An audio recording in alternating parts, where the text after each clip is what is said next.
Entonces la ley nos otorga a nosotros ese derecho para intervenir en actos jurídicos, ¿verdad? Entonces resulta de que, ¿qué sucede con una empresa mercantil? Se organiza, pero antes de llegar a ser sociedad mercantil constituida bajo las leyes de Guatemala, va a tener que llevar todo este proceso que la ley le va a exigir y va a tener que registrarse en el registro mercantil. ¿Para qué? Para poder obtener su personalidad jurídica. Entonces, la importancia de que esté registrado en el registro mercantil la vamos a ubicar nosotros en que va a obtener su personalidad.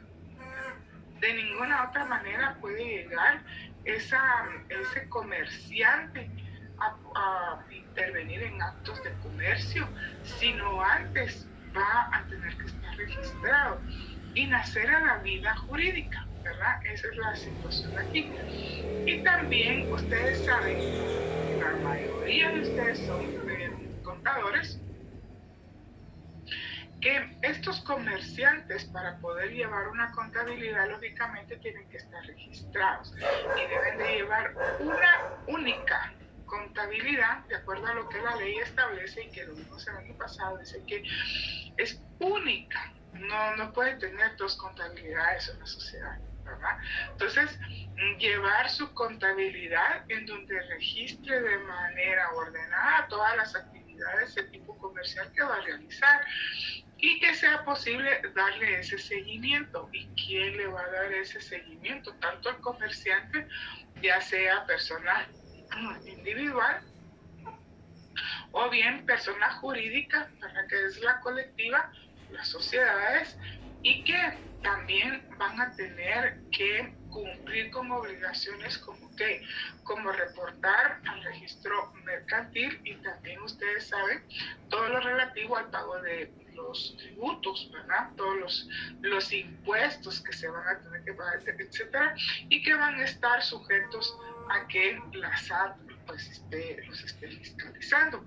Entonces esa es la importancia de que nazca a la vida jurídica una sociedad, ¿verdad? Que esté registrada, que tenga su número de libro, de folio, el número de su partida, ¿verdad? Tal y como lo mencionan todo lo relacionado a la actividad registral, que es la que realizan el registro mercantil.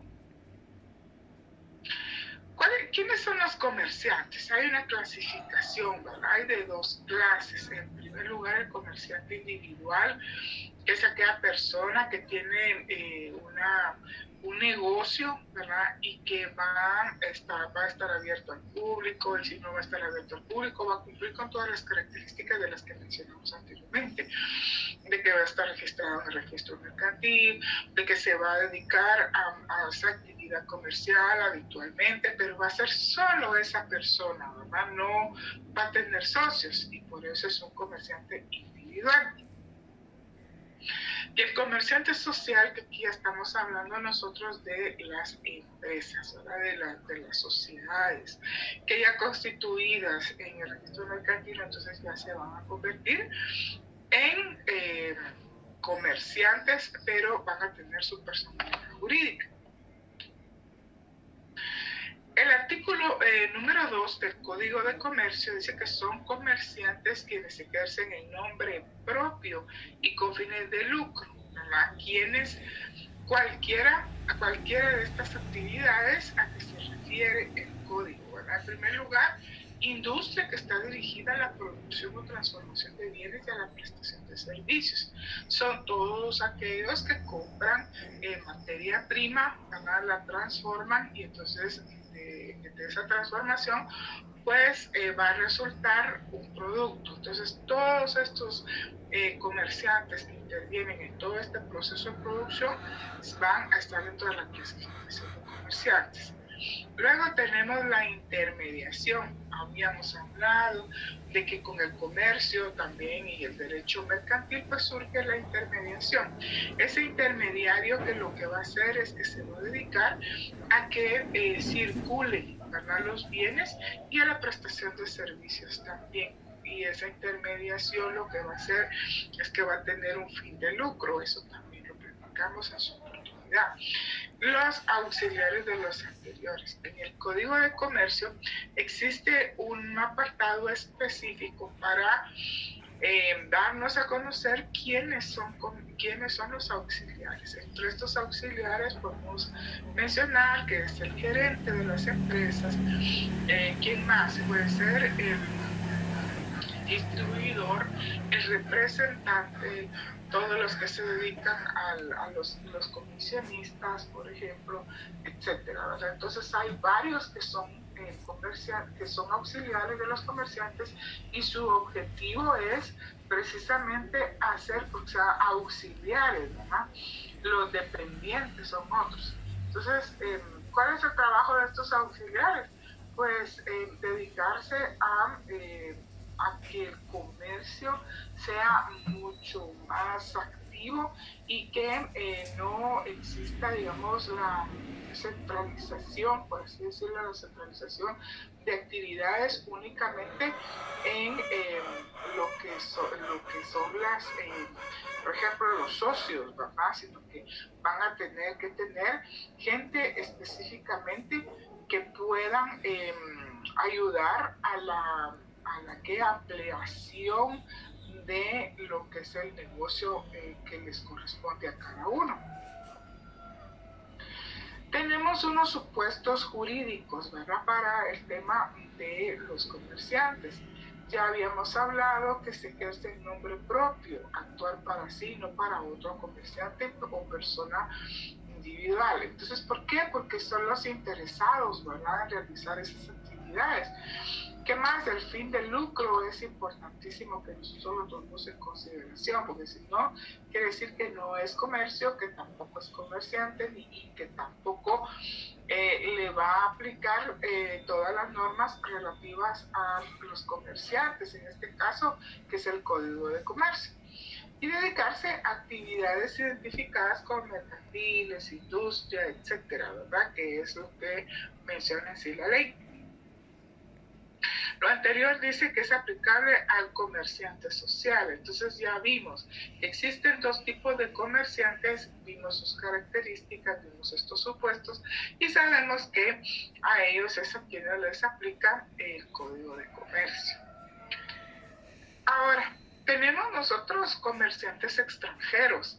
El Código de Comercio en su artículo 215, cuando vayamos por esa parte, menciona lo relacionado, los requisitos, etcétera, que debe de tener un comerciante extranjero, que puede ser un comerciante individual o puede ser uno social, tal y como lo menciona la división doctrinaria que vimos hace un momentito. Hace muchos años, antes de 1995, en Guatemala no existía esa posibilidad de que hubiese extranjeros, digamos, al frente de las empresas y que también ellos actuaran de manera independiente, ¿verdad?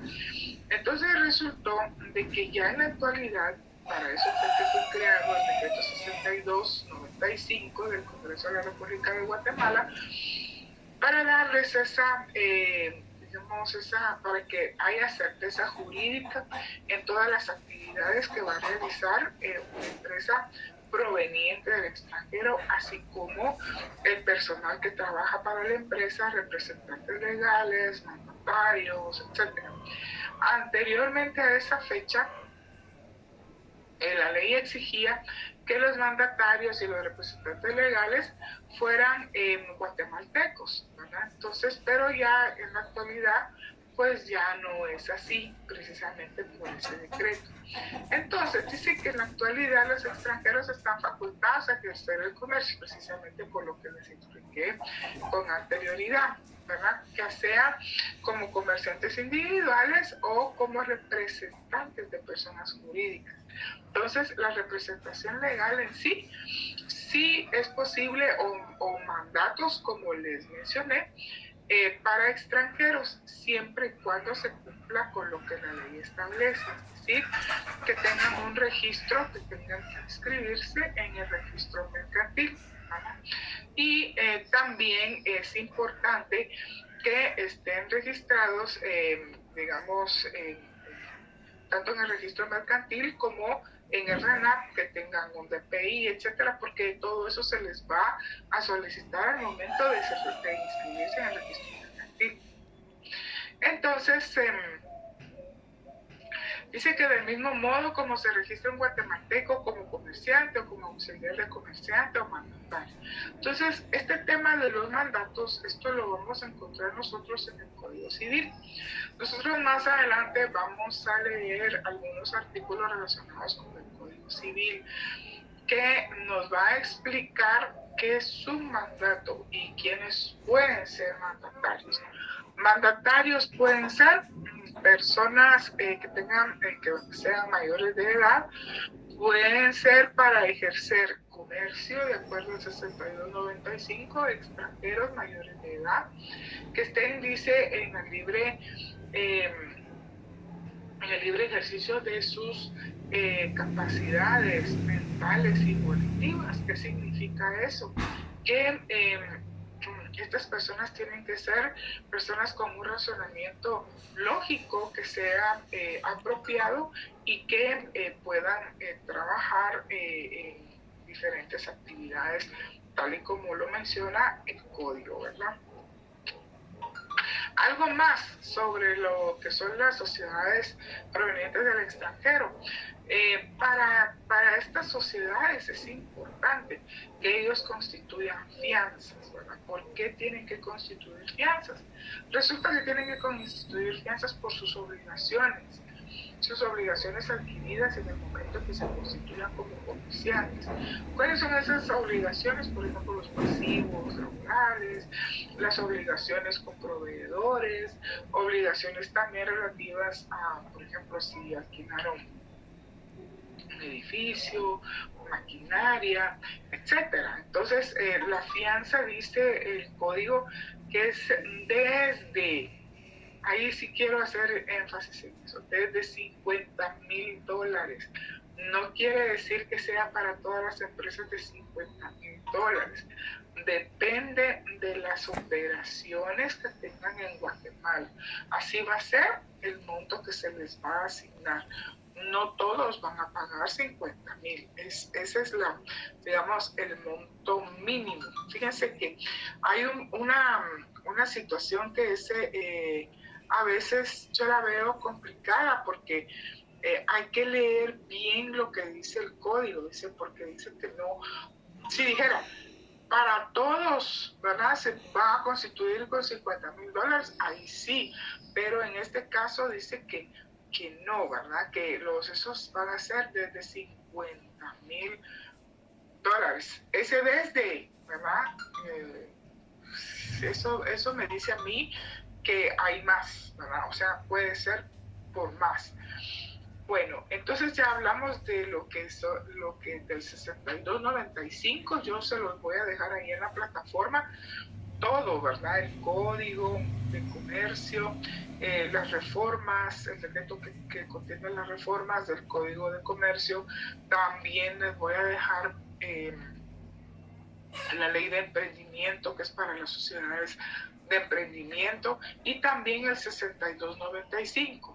O sea, toda la base legal está ahí, incluyendo el Código Civil. Entonces, todo esto se los dejo ahí en unos links para que ustedes los tengan, porque si no después me dicen, no los encontré, fíjese que no he podido leer. Entonces, ahorita no hay excusa ni pretexto para que no los tengan, no los pueden leer desde ahí, y si los tienen en papel, pues qué bueno, pero los pueden leer desde ahí.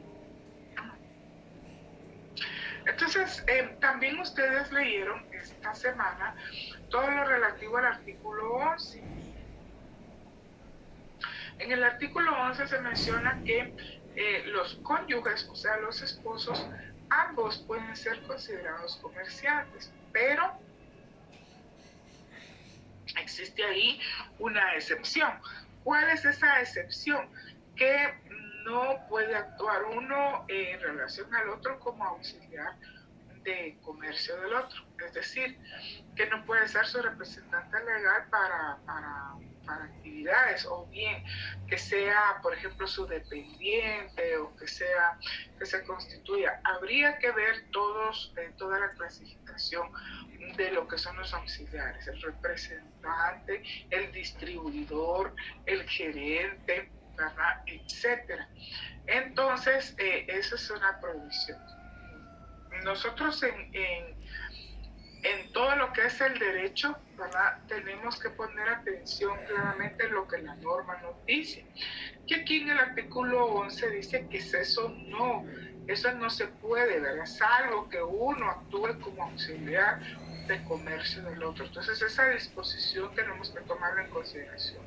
Pero ¿cómo nosotros vamos a determinar esto? Tenemos que saber quiénes son los auxiliares de comercio, ¿verdad? Que los comisionistas, por ejemplo, que la esposa de un señor actúe como comisionista en el negocio de él, no se podría, ¿verdad? ¿Por qué? Porque el comisionista es auxiliar. ¿Quiénes no son comerciantes? ¿Quiénes definitivamente el código establece que no? Profesionales liberales, ¿verdad? También los peritos contadores o peritos agrónomos, ellos no son comerciantes. Ayer surgió una duda entre los alumnos y me pareció muy interesante, porque me dice, mire, por ejemplo, hay peritos agrónomos que trabajan para una empresa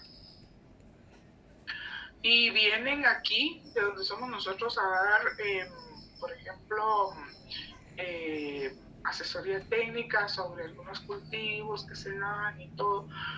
Pero ellos sí son comerciantes porque, por ejemplo, nos traen las facturas. No, fíjense bien, aquí estamos hablando de dos cosas distintas.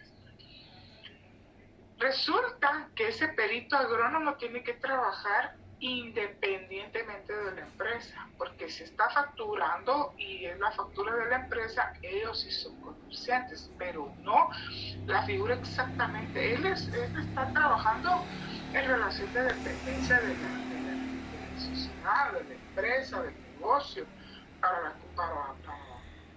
quien trabaja.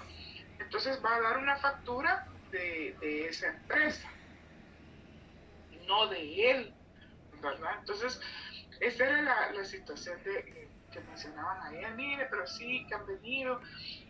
La factura de quién es, no, pues es de la empresa en la que trabaja. Ah, bueno, entonces ahí es otra cosa, pero no es de él actuando como comerciante, ¿verdad? Eso es por servicios profesionales. Entonces los profesionales liberales son, por ejemplo, los abogados, los comerciantes. Ustedes van al bufete de algún notario, que voy a ir a hacer una escritura, claro que le van a dar factura porque están obligados a hacerlo, pero por servicios profesionales. Pero ellos no van a ser comerciantes, tal como lo menciona el código. Y los peritos contadores, pues tampoco son comerciantes. Actuando en relación de dependencia, no son ellos, sino que es la empresa que los han contratado para efectos del ejercicio profesional de ellos, ¿verdad? Entonces son dos cosas distintas. También las labores agropecuarias son similares, pero dice que no compren insumos para transformar o realizar las ventas de sus productos, ¿verdad? O sea, labores agropecuarias las podemos tener a quienes nos gusta, por ejemplo, la actividad agrícola. Vamos a ir, ¿qué? Porque hay una finca en donde vamos a ir a trabajar y nos gusta, etcétera, y vamos a ir a realizar cualquier tipo de siembras, etcétera, ¿verdad? O actividades, o a cuidar el ganado, por ejemplo, si nosotros tenemos la oportunidad de hacerlo, ahí sí. Pero dice que no compren insumos para transformar o realizar las ventas de sus productos, eso es otra cosa, ¿verdad? Entonces ahí sí cambia la situación y la perspectiva de verlo. Los artesanos que no tengan locales abiertos, solo bajo encargo. Entonces, si tienen abierta una venta, de artesanías sí van a ser comerciantes, pero los que no tengan locales abiertos y que, por ejemplo, trabajen, fíjense que hay lugares en donde esta actividad es de tipo familiar. Por ejemplo, hay un lugar que probablemente ustedes lo conocen que se llama Chinautla, aquí en Guatemala. Y ahí en muchas familias ellos hacen trabajos por encargo, ¿verdad? Y no tienen un negocio, sino que simple y sencillamente se dedican a ese tipo de actividad, ¿verdad? Para que les digan, bueno, mire, que les van a encargar, mire, quiero que 50 macetas de barro, ¿verdad? Yo he visto casos en donde van a pedir que se les hagan algún trabajo específico, pero no tienen abierto al público, sino que únicamente ellos trabajan eso, pero no es una actividad que tengan constante. Si fuera constante no tienen abierto nada al público, sino que simple y sencillamente los conocen y que por eso es que les van a hacer los encargos, porque trabajan bien, porque no cobran tan caro. Bueno, en fin, hay N cantidad de razones, ¿verdad? Para las cuales pues no exista esa actividad comercial. Entonces, ¿quiénes son los comerciantes sociales especiales? Este nombre no aparece en el código, sino que aparece como sociedades especiales. Estas sociedades especiales están establecidas en el artículo 12, porque resulta que su especialidad consiste, en primer lugar, el capital para constituirse es un monto altísimo, ¿verdad? Digamos que son 60 millones de dólares, pero dependiendo de las operaciones, el procedimiento para constituirse. Ese procedimiento para constituirse tiene que constituirse de acuerdo a lo que no solo la ley establece, ¿verdad? Y los manuales, porque existen manuales para la constitución de bancos, de almacenes generales de depósito, también para aseguradoras. Existen manuales. Por ejemplo, en el seminario de procedimientos legales y administrativos, casi siempre los alumnos se ayudan de ese manual, porque existen procedimientos muy específicos. Si vemos el manual, hay una serie de flujogramas ahí en el manual en donde le van dando a uno paso a paso qué es lo que se necesita. Entonces, incluso para poder solicitar la constitución de una sociedad especial, sea un banco, una almacenadora, etcétera, existe, por ejemplo, una que se debe solicitar no solo el registro mercantil, sino que se debe solicitar a la Junta Monetaria, ¿verdad? La Junta Monetaria es la que va a determinar, va a resolver si el proyecto de constitución es viable o no. Entonces, esto es un proceso larguísimo, ¿verdad? Es muy largo y tiene sus propios procedimientos. Su fiscalización también, porque es la Superintendencia de Bancos la que los va a fiscalizar, y se van a regir también por sus propias leyes. Entonces, por eso es que existe la ley de bancos y grupos financieros, también la ley de la actividad aseguradora y la ley de almacenes de depósito. Entonces tienen sus propias leyes y son muy específicos, pero entonces por eso son conocidas, ¿verdad? Y están establecidas en la ley como sociedades especiales. ¿Tendrán alguna duda respecto a lo que vimos hoy en lo que son los sujetos?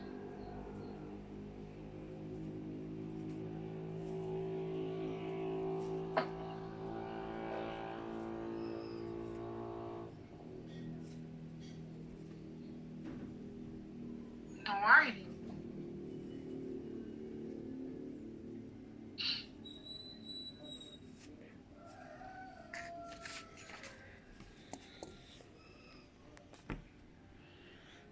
Bueno, ya que no hay, entonces vamos a... Yo les voy a pedir de favor ¿verdad? Que abran su código civil. Y vamos a revisar antes de entrar a conocer el tema relacionado a lo que son las sociedades, es necesario que veamos algunas disposiciones contenidas en el Código Civil. Para esto yo siempre les recomiendo que si tienen su código en papel, que lo vayan subrayando y vayan haciendo sus anotaciones. Si no lo tienen en papel, entonces que también vayan poniendo anotaciones ahí al margen del documento que ustedes bajaron. O sea, que si bajaron el Código Civil a su computadora, pueden hacer sus anotaciones ahí al margen. También en un momento determinado vamos a ir haciendo, digamos, qué relación entre los artículos del Código de Comercio con el Código Civil. Y dentro del mismo Código de Comercio vamos a hacer algunas anotaciones al margen del código y que nos van a servir como referencias. ¿Para qué?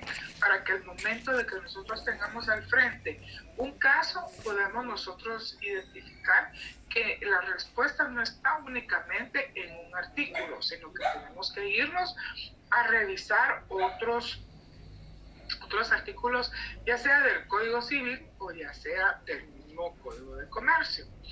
Lo que sí es que, ¿cómo identificamos qué artículos son los del Código Civil y cuáles son los del Código de Comercio? Porque los artículos del Código Civil son muy altos, o sea, son 1.700, 1.800, ¿verdad? Esos más o menos son los números. Pero en el Código de Comercio, pues son más bajos, porque el Código de Comercio no es tan extenso, ¿verdad?, como el Código Civil. Entonces, ya que ustedes tienen su Código Civil, vamos a revisar qué establece el Código Civil. Aquí es en donde se recuerdan que yo les platiqué de que el derecho mercantil estaba incluido dentro de lo que es el derecho civil. Entonces, aquí es en donde nos vamos a dar cuenta realmente de que así es, y vamos a leer algunos artículos relacionados a ese Código Civil. Entonces nos vamos a ir, por favor, al artículo 1728 del Código Civil. Entonces vamos a leer qué menciona el Código Civil respecto a lo que son las sociedades.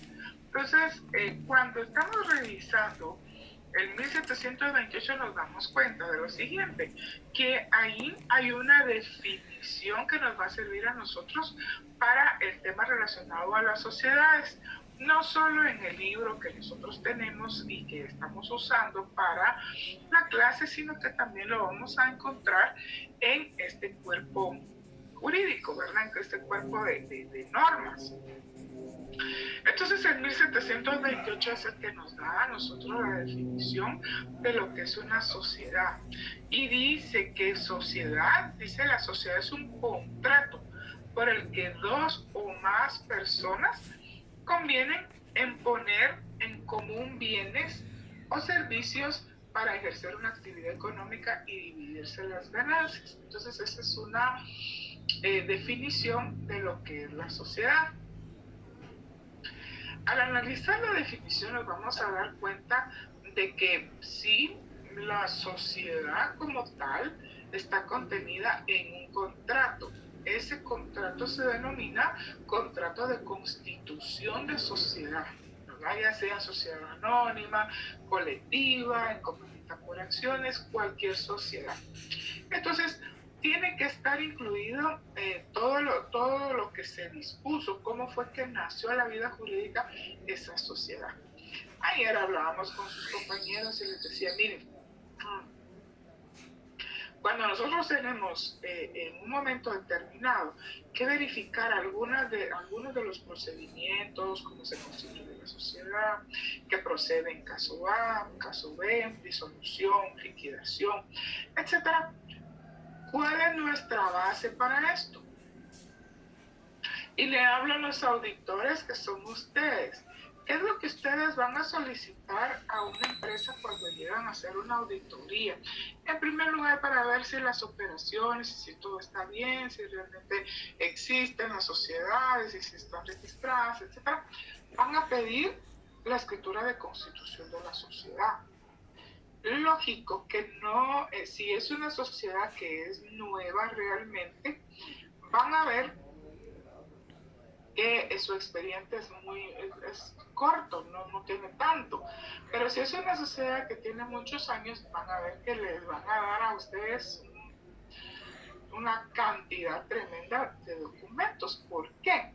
Porque resulta que en Guatemala nuestra legislación, ¿verdad?, en todo el tema de notariado, establece que como nace una sociedad, así va a seguir en todo su tiempo, ¿verdad? O sea, es decir, todo su tiempo de vida. Entonces, si tenemos una escritura de constitución de sociedad y vamos a modificarla, de esa manera lo vamos a hacer, por medio de una escritura. Que se va a ampliar el capital. Bueno, entonces vamos a ver en qué condiciones y cómo se hizo. Que va a haber una prórroga de la sociedad. Entonces tiene que existir una escritura de constitución, de prórroga. Entonces todo esto, ¿qué va a pasar? Se tiene que ir registrando en el registro mercantil. Entonces, ya hablamos en un inicio de que cuando se constituye una sociedad, en el registro mercantil va a tener una partida en donde va a estar. Entonces ahí se van a ir operando todos los cambios que va a ir teniendo. Entonces ahí es en donde se van a registrar cualquier cambio que exista, ¿verdad? Pero eso es susceptible de ser registrable siempre y cuando existe una escritura, si no, no se puede. Y todo esto va a ser parte de la escritura original, porque es un solo, ¿verdad? Es una secuencia de todo lo que se está realizando dentro de lo que es la sociedad. Entonces, el artículo 1729 dice que la sociedad debe celebrarse. Aquí es en donde nos está dando, ¿verdad?, la pauta principal, que tiene que ser en escritura pública. Si no está en escritura pública, entonces no es escritura de constitución de sociedad. Y si es en escritura pública, ¿en dónde tiene que ir? Tiene que ir en el protocolo del notario. El protocolo del notario no le pertenece al notario, sino que le pertenece al Estado de Guatemala. Es un documento que es bastante complicado de manejarlo, precisamente porque no se puede romper, no se puede perder. Y si sucediera eso, pues hay que seguir un pequeño juicio ante un juez y para que entonces nos vuelva a habilitar para poder justificar por qué fue que se perdió, ¿verdad? O si está roto, qué pasó, etcétera. Entonces hay que dar muchas explicaciones respecto a esas hojas que ven ustedes que los notarios compran. Cada año hay una apertura de ese protocolo y hay un cierre. Entonces, al cierre del protocolo se hace una, digamos, se hace más o menos ¿cómo les digo? Es un resumen de todas las escrituras que se hicieron durante el año. Por ejemplo, si el notario solo hizo 5 escrituras, hay que hacer esas, informar al Archivo General de Protocolos que únicamente 5 escrituras se hicieron en todo el año. Entonces lo que pasa es que se cierra el protocolo y luego ya el primer mes, en enero, es muy importante porque entonces, así como decimos nosotros, corre y va de nuevo, ¿verdad? Porque entonces se cierra en el año 2021, se tuvieron que cerrar los protocolos de todos los notarios con ese resumen de las escrituras que se realizaron. Entonces, el próximo año nuevamente se hace una acta en el protocolo en donde se dice de apertura, se apertura el protocolo y ya empieza nuevamente la escritura número 1, la escritura número 2, porque corresponde a un año diferente. Entonces, Hay algunas técnicas importantes desde el punto de vista del notariado para lo que son las escrituras. Como que, por ejemplo, que no se puede borrar, ¿verdad? Sino que la técnica que se utiliza es testar, o sea, tachar todo lo que no es correcto, entrelinear, ¿verdad? Se pone una línea paralela, ¿verdad? De donde empieza lo correcto y se pone en la parte de arriba lo que es correcto, ¿verdad? Y se cierra también con una línea paralela y al final de la escritura se debe de salvar. Eso es lo que se debe de salvar. ¿Qué significa conservar? En la parte de abajo, lo último que se haya puesto dice de estado, entonces se vuelve a poner todo lo que se testó, todo lo que se tachó, ¿verdad? En otras palabras, y se pone omítase, punto omítase. Y luego a continuación se pone el entrelineado, se pone entre líneas o E.L entre líneas, ¿verdad? Lo correcto, o sea, lo que se puso ahí que sí corresponde, léase. Hace algunos años yo trabajé en un banco, ¿verdad? Y nos encargábamos ahí en la asesoría jurídica de revisar las escrituras. Fíjense que en la actualidad ya no es tan complicado como hace muchos años, que era por medio de una máquina de escribir. Entonces era complicado porque a veces hasta se tenía que, por ejemplo, anular una escritura, ¿verdad? ¿Por qué razón? Porque habían demasiados errores. Entonces, yo recuerdo también que hace muchos años, en la asesoría jurídica de un banco, yo tenía un jefe que era exageradamente exigente, ¿verdad? Entonces, a veces llegaban notarios y que vamos a confrontar. Decir confrontar significa que leemos la escritura, tanto quien trabaja en la asesoría jurídica del banco como la persona que llevaba la escritura, y leíamos, ¿verdad? Para ver dónde estaban los errores, y entonces el notario pues tenía que arreglarlos. Pero había notarios que llegaban con pero eran líneas de líneas testadas. Entonces yo le decía al licenciado, mire, fíjese que vino el abogado, el notario de tal empresa y trajo esto. Ah, no, me decía, qué pena, dígale que la repita. Eso no va a pasar aquí. Aunque realmente, desde el punto de vista legal, es correcto, ¿verdad? Toda esa actividad no corresponde realmente a hacer lo que mencionaba, o sea, testar tanto. Entonces, esa es una técnica importante, pero también el notario tiene que ser muy cuidadoso en ese sentido de no testar tanto. Más ahora que hay computadoras que permiten ya tener las escrituras y nada más se van arreglando los errores, ¿verdad? Entonces, esto viene precisamente a contarles a ustedes qué es lo que ustedes pueden encontrar en una escritura, ¿verdad? Que no es permitido borrar, sino que se puede testar, o sea, ya tachar, ¿verdad? En nuestro vocabulario, tachar, pero desde el punto de vista técnico, relativo a lo que es el notariado, es testar, ¿verdad? Testar, salvar, entrelinear, esas son técnicas que están permitidas. Entonces vamos a ver qué es lo que menciona aquí el Código Civil después de lo que dice el artículo 1729, que dice que la sociedad debe celebrarse por escritura pública e inscribirse en el registro respectivo, pero no nos dice que es el registro mercantil, ¿verdad? Sino que esa disposición ya viene en el Código de Comercio. Dice el registro respectivo para que se pueda actuar como persona jurídica. Entonces vemos de la importancia que es registrar esa escritura de constitución de sociedad en el registro mercantil para que pueda ejercer, digamos, todas sus actividades, ¿verdad? Ser sujeto de derechos y obligaciones. Mientras tanto, no es posible que esa sociedad realice todas sus actividades, ¿verdad?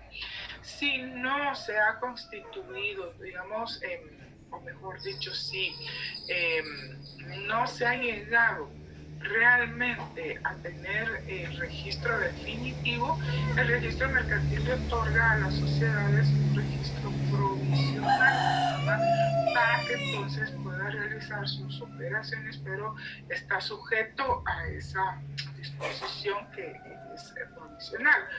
Ahora vamos a ver el artículo 1730, que menciona el cuerpo propiamente dicho de la sociedad.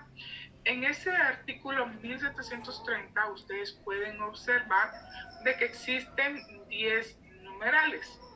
Al decir que son 10 numerales, estamos hablando básicamente de que la escritura, el cuerpo de la escritura, primero que todo tiene que tener las representaciones. Sobre las representaciones vamos a hablar más adelante, ¿verdad? Sobre lo que es el mandato, la representación legal, etcétera. Esa va a ser una lectura que ustedes van a tener que realizar y una explicación posterior. Entonces, primero que todo, menciona aquí el 1730, que es un artículo muy importante relacionado con las cláusulas básicas, ¿verdad?, de la escritura. El objeto de la sociedad, ¿a qué se va a dedicar esa sociedad? ¿Verdad? ¿Cuál es la actividad realmente? Ustedes se recuerdan que en Introducción al Derecho nosotros vimos que puede ser que se acuerda a la teoría, a la doctrina de lo que son los entes morales. Ustedes se recordarán porque hacía yo tanto énfasis en la teoría de Francisco Ferrara. Es que el objeto en esa teoría que nosotros vimos es que tiene que ser lícita, posible y determinada. Entonces, yo hacía una pregunta hace algunos días respecto a dónde encontramos nosotros ese objeto. El objeto lo encontramos en la escritura de constitución y donde más en la patente de comercio, ¿verdad? Porque recuérdense que el registro mercantil va a verificar la escritura y en base a eso es que va a emitir esa patente de comercio. La razón social, ¿cómo se va a llamar? ¿Verdad? El domicilio de la sociedad también es importante dónde está ubicado ese domicilio. Si hubiera, ¿qué es lo que establece también el código respecto? En algunos momentos nosotros vamos a ver que hay sociedades que tienen diversos lugares en donde están constituidas por tener sus sucursales, pero digamos aquí normalmente se pone el lugar de más central, pero si no se podría poner en calidad de sucursales en donde están ubicadas esas sucursales. La duración de la sociedad, por cuánto tiempo, normalmente es indefinida. Ustedes van a encontrar escrituras de constitución que el tiempo va a ser indefinido. Pero ¿qué pasa si es una sociedad que es solo por un tiempo determinado? Entonces hay que ponerlo, ¿verdad? Si son 5 años, si son 10 años, etcétera, etcétera. ¿Se puede prorrogar la sociedad? Por supuesto que sí, ¿verdad? Se puede prorrogar siempre y cuando se necesite, por ejemplo, que hay justificación de que va a durar más tiempo, va a durar más tiempo esa sociedad. También el capital y la parte que aporta cada socio. Las aportaciones son dinerarias y no dinerarias.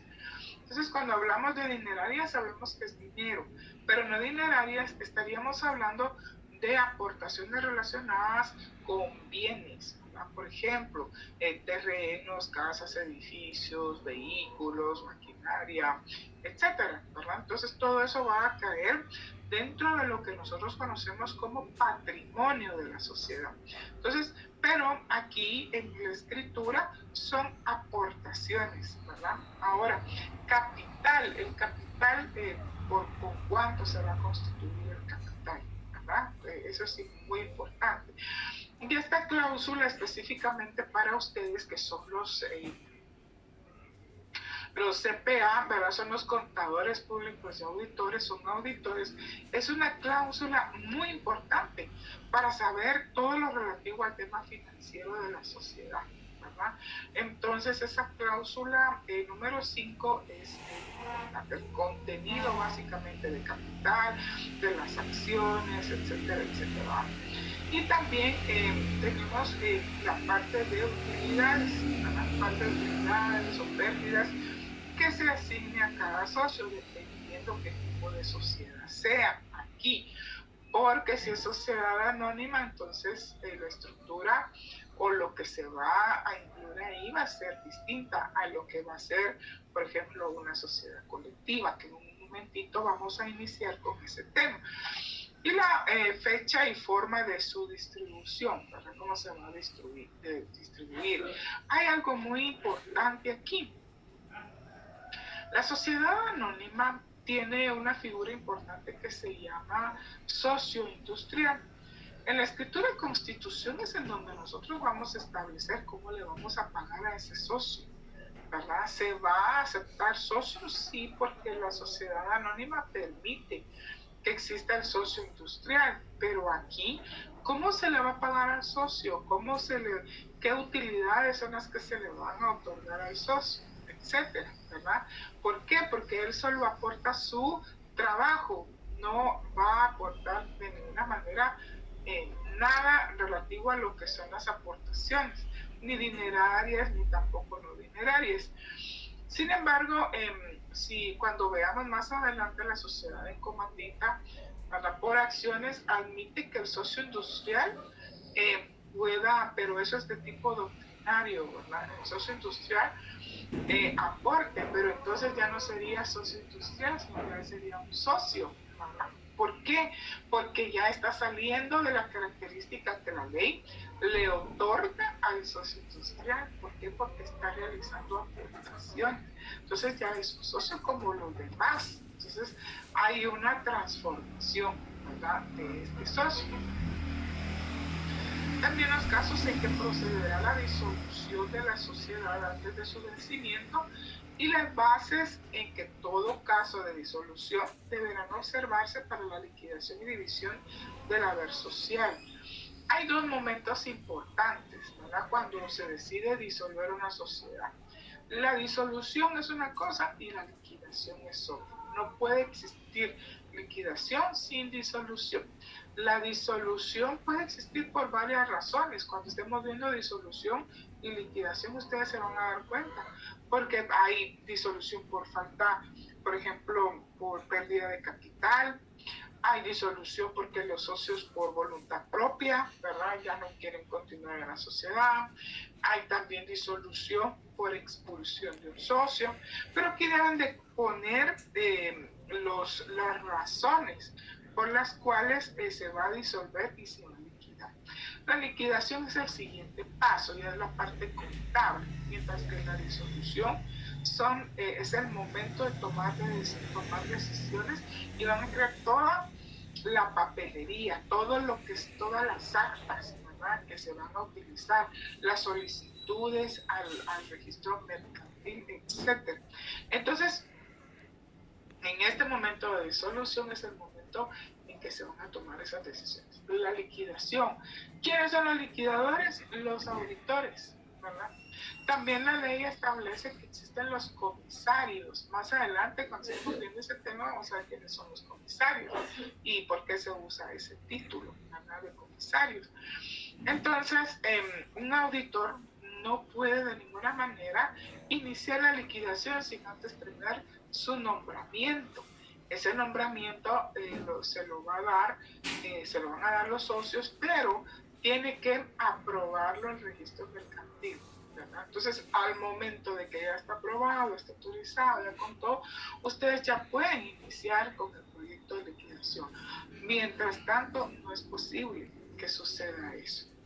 La cantidad, veamos el numeral 8,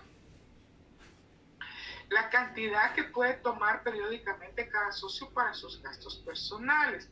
Aquí hay un problema.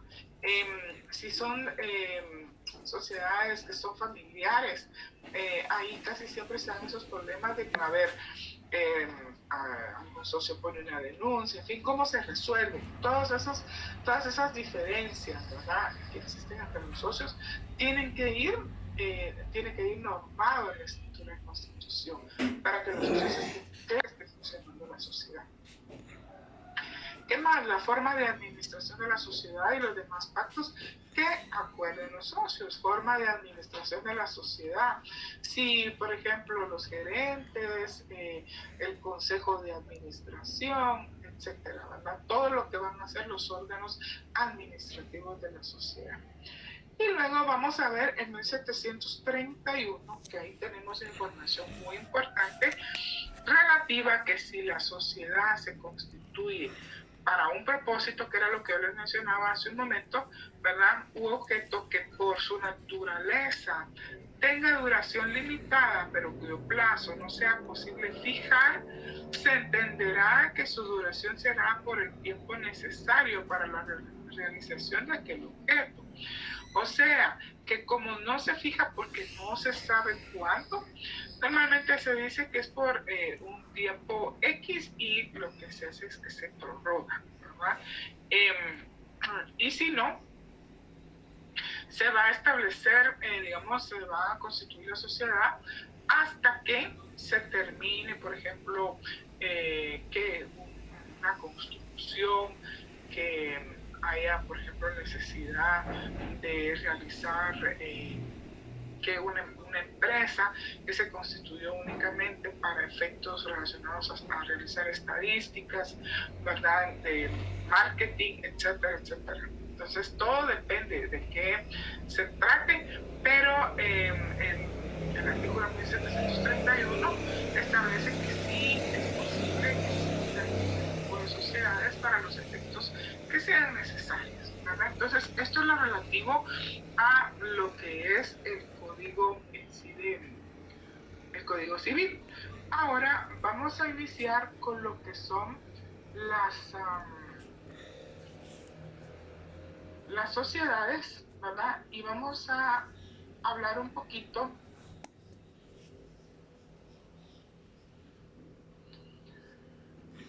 las sociedades mercantiles. Están contenidas de los artículos 59 al 224 del Código de Comercio. Sus características son muy diversas, ¿verdad? Pero existen sociedades que en la actualidad ya no se constituyen, precisamente por el riesgo que significa.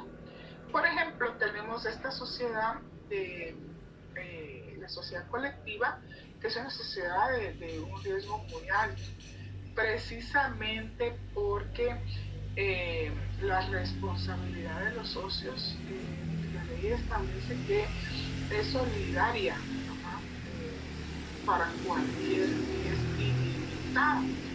¿Qué significa esto? Si esa responsabilidad solidaria y es ilimitada, significa que las responsabilidades obtenidas por la sociedad se van a trasladar a los socios. Entonces, ¿qué va a pasar? Los socios van a tener que responder por, o mejor dicho, con su patrimonio personal. Entonces, ahí es en donde está el peligro. Porque si, por ejemplo, hay un embargo, o bien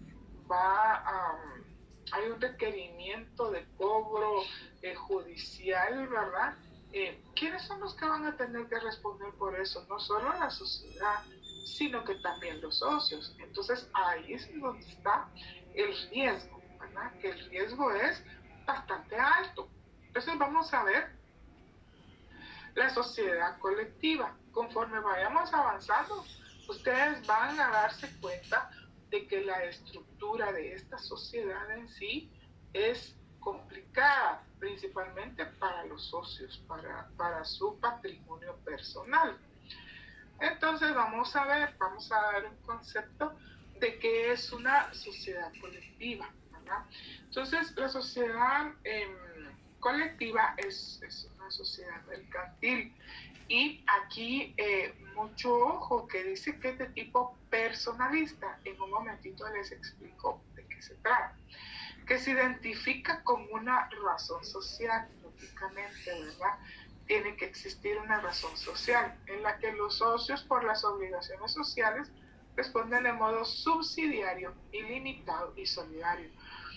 ¿Qué es lo que les mencionaba? Que tiene problemas esta sociedad colectiva, los socios van a tener que responder con su patrimonio propio. Y aquí es en donde está el riesgo realmente.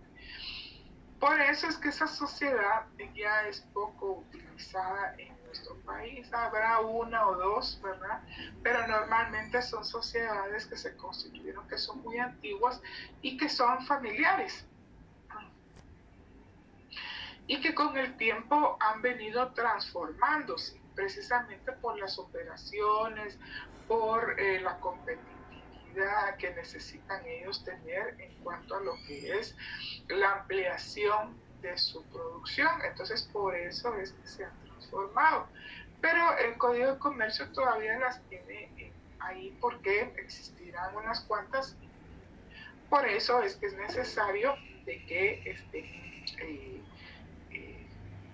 en la ley. ¿Alguien quiere hablar? No, me parece escuchar a alguien por ahí. Bueno, si tienen alguna duda, por favor, con muchísimo gusto ustedes me avisan. Muy bien, entonces vamos a ver las características del código, de la sociedad colectiva.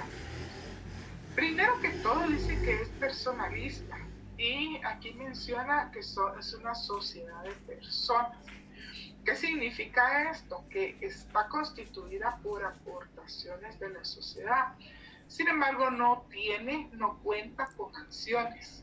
Entonces, por eso es que las sociedades se dividen en cuanto a lo que son sus aportaciones en sociedades de personas y sociedades de capital. Entonces, en este caso, porque los socios en sí son los que van a aportar a la sociedad y no tiene acciones, se dice desde el punto de vista doctrinario y legal que son personas, que es una sociedad de personas. ¿Por qué? Porque son los socios los que van a responder por las obligaciones de la misma sociedad. La sociedad no va a tener, digamos, la posibilidad en un momento dado que haya una demanda en contra de la sociedad, de cubrir todo, digamos, todas sus obligaciones, pues los socios son los que van a tener que salir ahí sí a defender, ¿verdad? A defender la batalla de la pobre sociedad. Bueno, ¿qué otra cosa? La razón social dice que se integra con nombre y apellido de uno de los socios y con apellidos de dos o más de ellos y se le agrega y compañía social colectiva, cualquiera de las dos formas. Entonces, dentro de lo que es la razón social, siempre van a estar identificadas estas sociedades con los nombres de los socios, ¿verdad? Pero hay una disposición que es bastante interesante en lo que es la literal C. Dice que si fallece uno de los socios, ¿verdad? Alguno de los socios, y por conveniencia de los socios se le agrega sucesores, se abrevia SUCS. Entonces, ¿qué pasa, por ejemplo, en estos casos? La pregunta que me hacían ayer, ¿puede una sociedad heredarse? Claro que sí. Entonces, si por ejemplo esta persona que fallece va a heredar, digamos, su parte, ¿no? O sea, toda su participación, por así decirlo, en la sociedad, entonces va a tener que colocarse sucesores. ¿Por qué? Porque están ingresando a esa sociedad los hijos de uno de los fundadores que fue socio de la sociedad.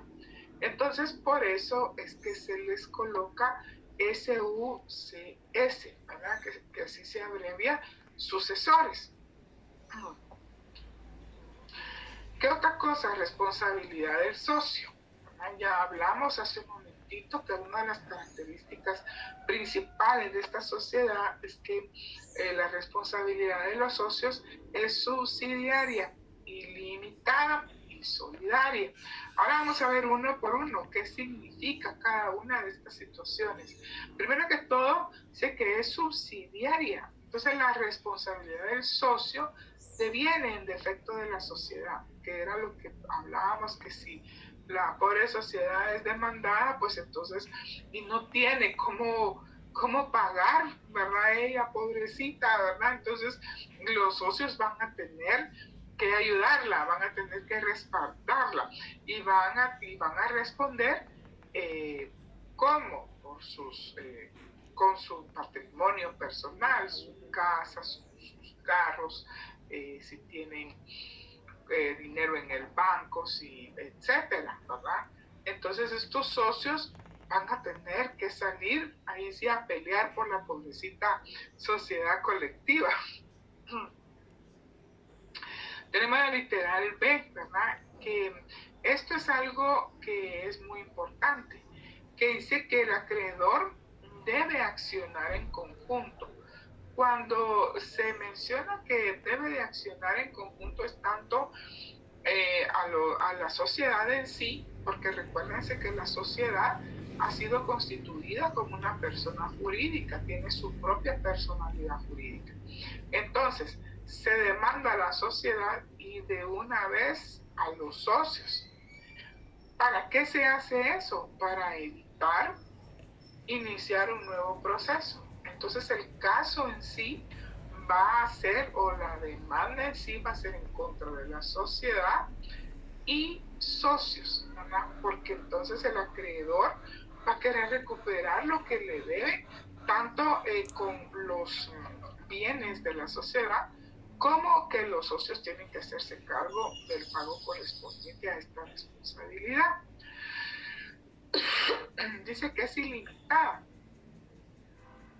La responsabilidad del socio se extiende a su patrimonio, que lo hemos venido hablando, ¿verdad? Porque definitivamente los socios aquí van a tener que respaldar esa obligación, que es solidaria. Resulta que la solidaridad está dentro de los socios, ¿verdad? Porque dice que uno de los socios responde por toda la obligación, en todos responden solidariamente. Quiere decir que si está en problema la sociedad y nosotros el patrimonio, vamos a responder con nuestro patrimonio, pero el patrimonio de todos los socios, ¿verdad? Ahí es en donde nos vamos a solidarizar entre todos y conjuntamente con la sociedad. Entonces, aquí, ya sea uno de los socios, ¿verdad?, que responda, o ya sea que todos se pongan de acuerdo y como todos van a estar dentro del proceso, todos van a tener que cumplir con esa obligación. Entonces, aquí sí todos juntos van a tener que resolver esa situación en la que está la sociedad. ¿Cuáles son los órganos de esta sociedad? Poco a poco van a ir viendo ustedes cómo va a ir cambiando, porque aquí lo que estamos viendo son las sociedades de personas, ¿verdad? ¿Y cuál es la característica de las sociedades de personas? Que no tienen acciones, su capital no está expresado en acciones. Entonces, vamos a ver cómo está estructurada la sociedad de acuerdo a sus órganos ahora. Entonces, toda sociedad tiene un órgano que es el más importante, que se denomina órgano de soberanía. El mismo nombre lo dice, ¿verdad?, que es el órgano supremo. Entonces, en este caso, la sociedad colectiva está representada por la Junta General de Socios. Ahora, ¿dónde encuentro yo ese órgano de soberanía? ¿O cómo encuentro yo la estructura de esa sociedad? Pues tengo que ir a la escritura de Constitución de acuerdo a lo que leímos hace un momentito en el Código Civil, ¿verdad? Entonces, es la Junta General de Socios la que va a ser el órgano principal, por eso se le denomina así. ¿Y dónde lo vamos a encontrar? En la escritura de constitución de la sociedad. Entonces, el administrador o uno de los socios cita por escrito y con 48 horas de anticipación a los socios. Entonces aquí, cuando se va a realizar una asamblea, ¿verdad?, de todos los socios que conforman la Junta General de Socios, uno de los socios va a ser designado para ese efecto cada cierto tiempo, de acuerdo lo establezca la escritura. O bien, ¿verdad? Se van a poner de acuerdo y en cada sesión van a ir designando al próximo socio que se hará cargo de hacer el llamamiento a todos los socios y los va a convocar con 48 horas de anticipación, ¿verdad? Entonces, eso puede irse turnando, ¿verdad?, entre todos los socios. Entonces dice que los socios pueden comparecer por sí, definitivamente, porque yo soy la interesada, yo soy socia, yo tengo que estar presente, o por representante acreditado con mandato o carta poder. Aquí, cuando hablamos de mandato o carta poder, son las facultades que le va a dar el socio a otra persona para que lo represente, como por ejemplo, si se necesita tomar una decisión respecto a una inversión, entonces el socio va a autorizar, por ejemplo, a su hijo, a su hermano, etcétera, que se llevó aquí. Entonces le va a tener que dar un mandato o una carta poder. Esas representaciones nosotros las vamos a ver más adelante para que ustedes conozcan así qué es un mandato, qué es una carta poder. Normalmente carta poder en nuestra vida cotidiana, cuando alguien no puede apersonarse a realizar cualquier actividad de tipo legal, se le otorga una carta poder. Incluso si alguno de ustedes, su familia vive en el extranjero, esto es muy normal que les otorguen una carta poder para poder realizar cualquier trámite aquí en Guatemala cuando así se lo requiera. Entonces dice salvo pacto en contrario, pero ese pacto en contrario, ese salvo pacto en contrario significa exceptuando sí, ¿verdad? En la escritura de constitución lo dejaron de una vez establecido, pero de por sí el Código de Comercio sí lo tiene establecido de que así debe de ser, ¿verdad? De que sea por mandato o por poder, pero sí en la escritura.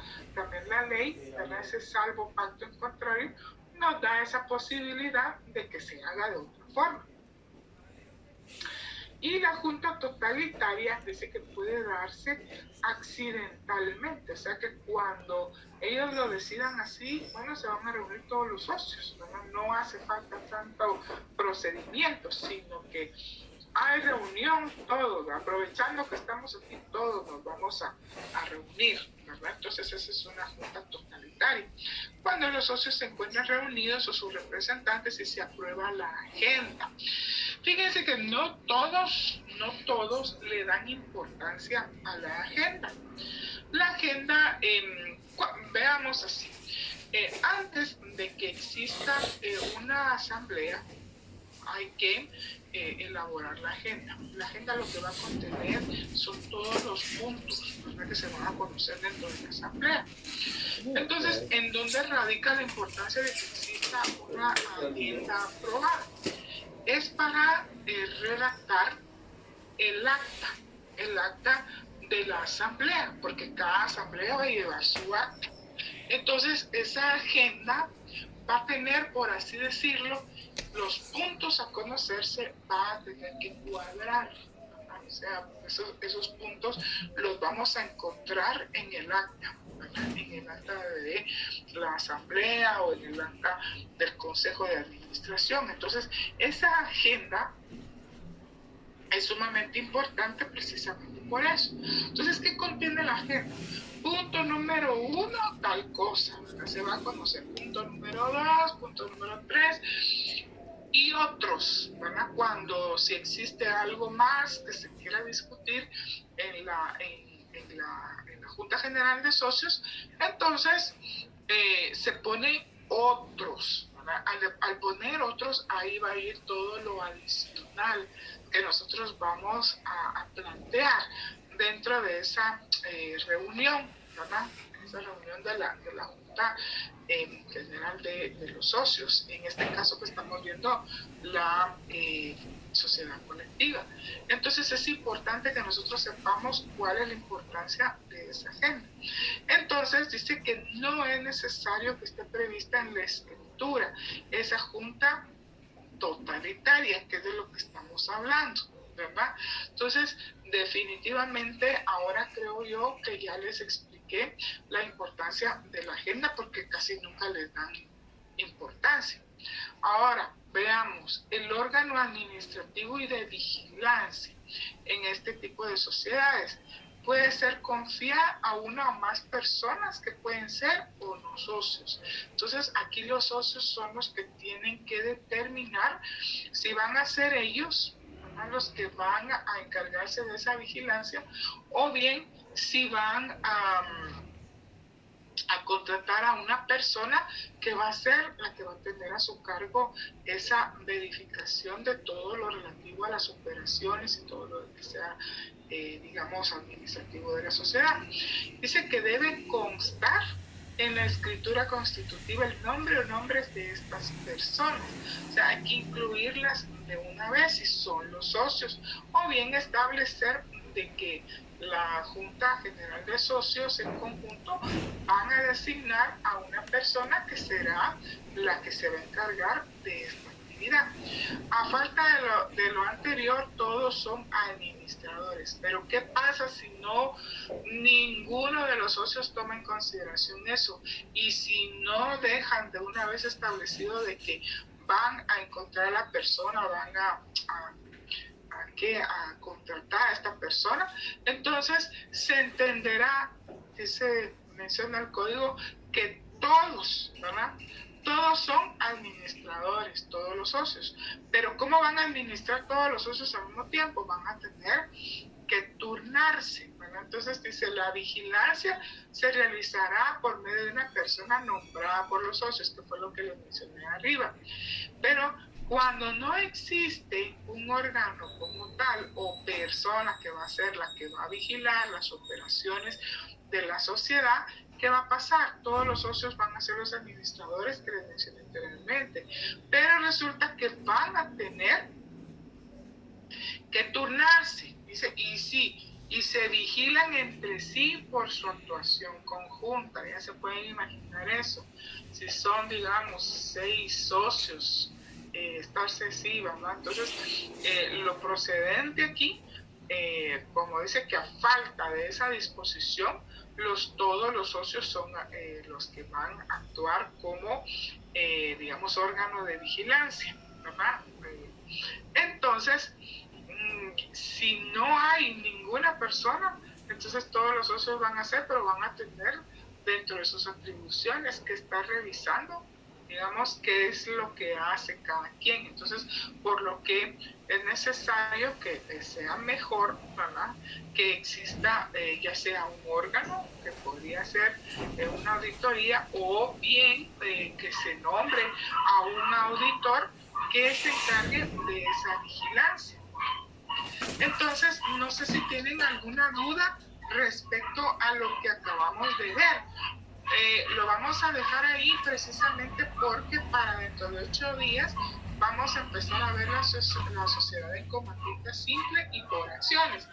Realmente estas dos sociedades es poca la diferencia, ¿verdad? Pero aquí sí es importante porque hay una que sí cuenta con acciones y su capital está dividido de esa manera. Entonces ahí es en donde radica la importancia.